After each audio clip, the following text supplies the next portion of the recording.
The next exercise in the twist and resist twist series today, or workout today, is the rip punch exercise with the TRX Rip trainer, and we're going to break it down into two phases or two progressions today. So the first one is just the pivot with the bar across your pelvis, so it keeps contact with the pelvis. And it's just a pivot, so you're driving through the back foot, so you lost balance there on that one. And then we're going to keep the nice straight spine and hold that isometrically for about 5 seconds. So I'll do a set of that just to prep the body for the rotation and bring the body back to the basics, back to the movement, to the basics.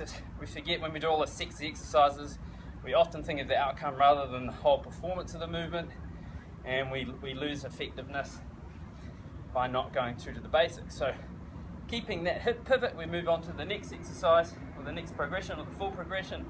So the outside arm, palm down, zone 1, keeping the arm straight, and the other hand is palm down, the power hand, and that's zone 5.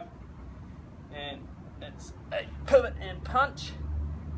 So we've got a push-pull activity, and then holding for about 5 seconds. Come back, load that back leg, pivot and punch.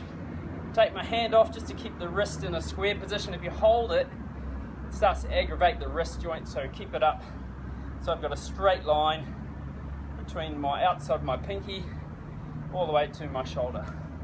Load, explode. So then I'm holding isometrically, obliques on this side are working.